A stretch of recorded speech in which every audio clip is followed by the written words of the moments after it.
Bom, hoje nós vamos falar de magos das lendas, né? Lendas, mitos e das histórias. Por quê? Porque quando você cria um mundo de fantasia, você pesquisa muito, você usa muito base em culturas que já existem, né? Então os Vikings, os samurais, os cavaleiros, né? As ordens de cavalaria, e eventos da história do nosso mundo, né? Assim como de repente personagens conhecidos, seja dos mitos, da literatura, né? Evidente, tomando o devido cuidado com os direitos autorais, no caso da literatura, para criar, né, a história do seu mundo. Então, né, a gente já até comentou isso, né, que o George Martin, quando ela fez o Crônicas de Gelo e Fogo, ele usou como base o Guerra das Rosas, né, da luta do poder da família Lancaster de York, né. E como eu falei, hoje nós vamos falar de grandes magos que você pode usar, né, como base para a criação dos seus magos, ou dos grandes magos do seu mundo, né. Então, por exemplo, dentro do círculo arturiano nós temos a figura do Merlin, né, que até foi em certo ponto base do Gandalf, do Senhor dos Anéis, do Tolkien, né. Então você pode usar uma mistura um pouco dos dois, né, daquele estilão de mago. Né, por quê?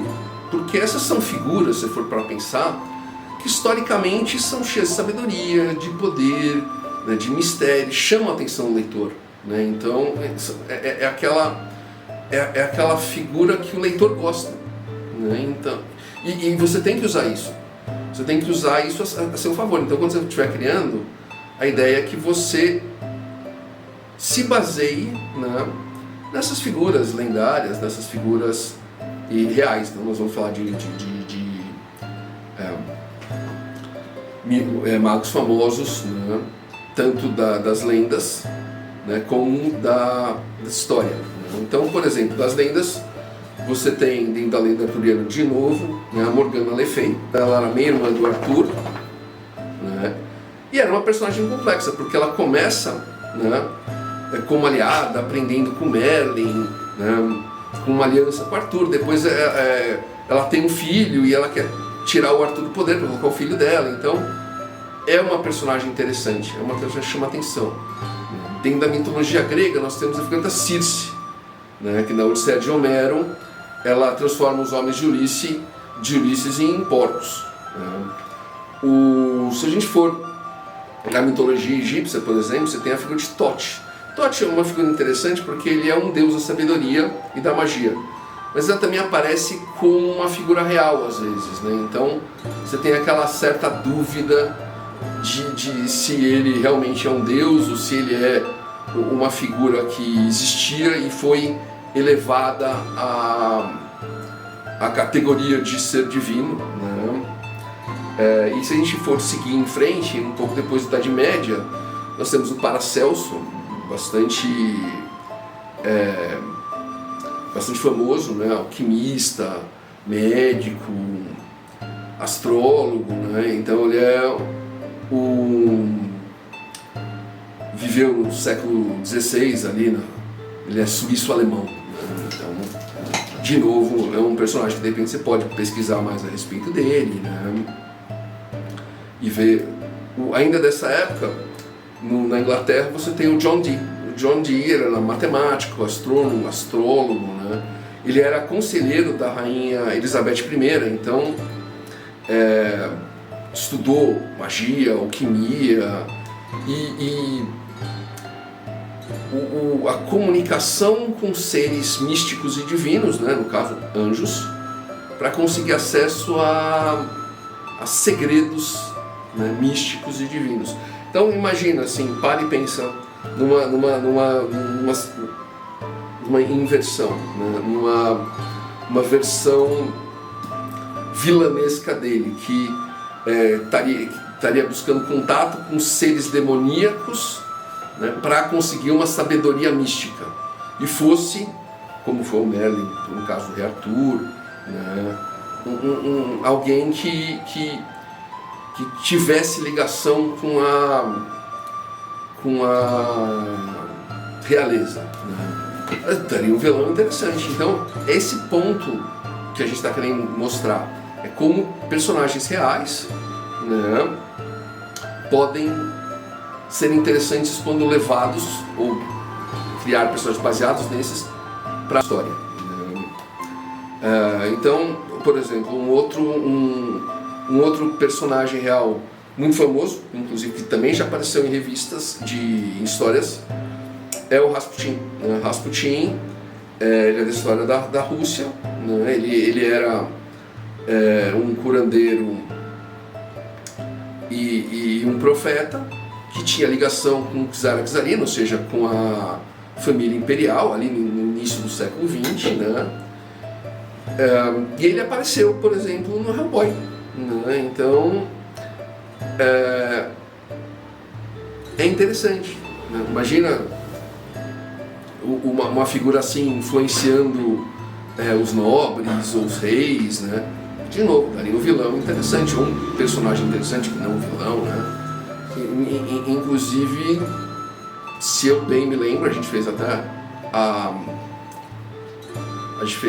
a resenha do Sombriossos. O Sombriossos tem uma figura bem semelhante ao Rasputin, que é o Aparate, que ele é um cara meio religioso, meio malucão, que de novo fica lá se metendo com o rei e a rainha, né? Então, assim, você percebe como você pode, como outros autores, né?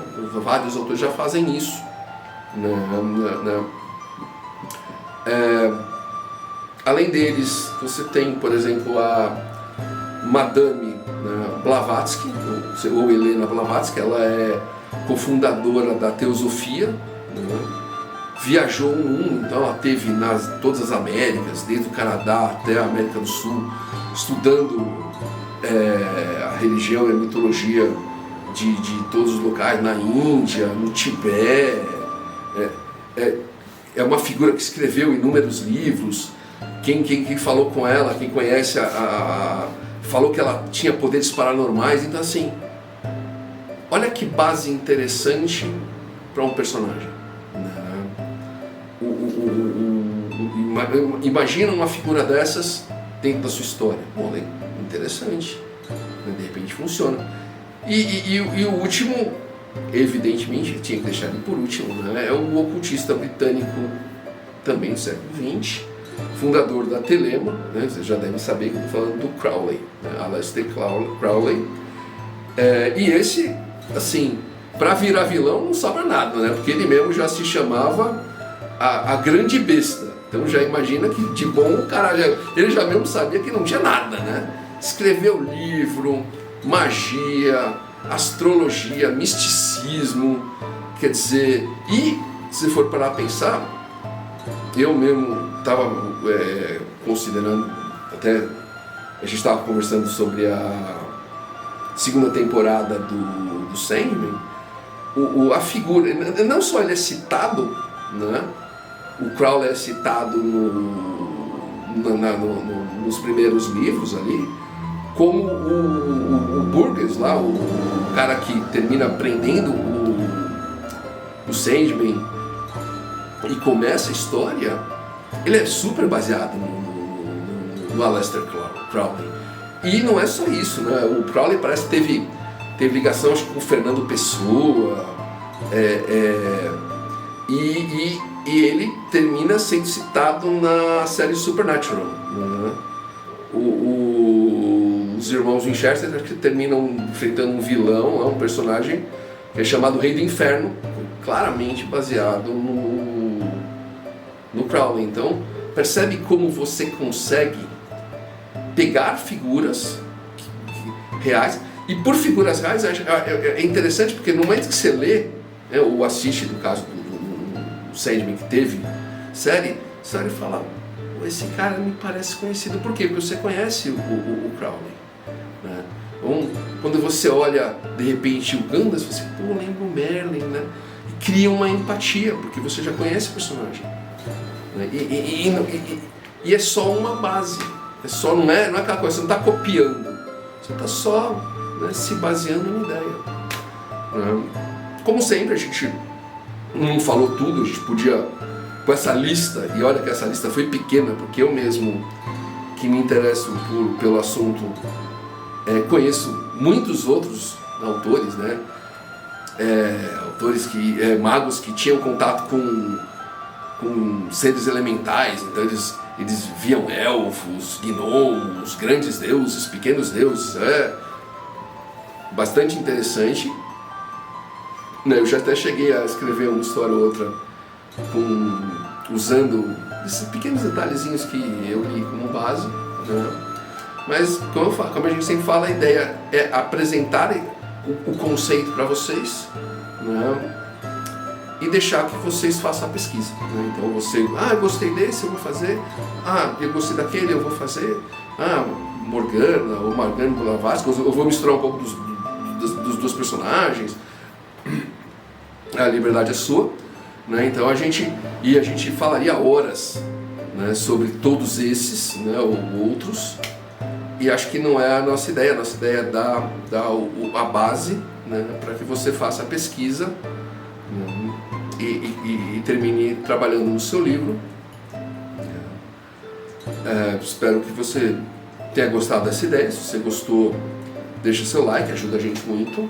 Comenta aqui se você já baseou algum personagem seu, em algum mago existente no mito, na lenda, né? Repassa para algum amigo escritor que de repente está criando o mundo dele, e pode usar. Inclusive, eu até dando uma parte que eu lembrei agora, eu sei muito bem que quando a gente sai dos magos do mito e passa para os magos reais, eles parecem muito mais personagens de fantasia urbana do que de fantasia medieval. Mas você cria o personagem de você. Então você quer fazer de fantasia urbana? Faz de fantasia urbana, tudo bem, pode ser mais até parecido com eles. Mas mesmo de fantasia medieval, você pode fazer usando só os conceitos como base. Você faz lá a pesquisa, gostei disso, e aí você pega o que te interessa e cria o seu personagem em cima disso, que é essa ideia, não é? De repente fazer uma cópia, né? Ou nem usar o personagem, como aconteceu, por exemplo, no caso do Hellboy, no caso do Rasputin. De qualquer modo, deixa seu like, comenta se você já usou, né? Repassa para aquele seu amigo que de repente pode usar. Então, acho que a ideia é que nós escritores nos ajudemos, né?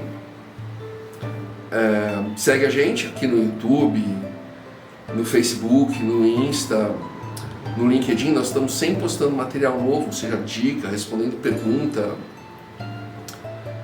falando sobre o mercado, né? Então, abertura livre da cultura e outras coisas, né? Está tudo ajudando, pensando tudo para ajudar você, né?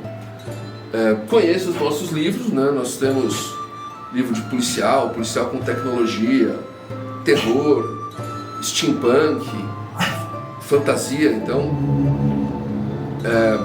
a gente vai deixar o endereço deles aqui embaixo, caso você queira os e-books, ou se você quer a versão física, é só procurar a gente, né? Deixar um recado aqui no vídeo ou nas nossas redes sociais, que a gente entra em contato e vê. É isso, né? Até a próxima.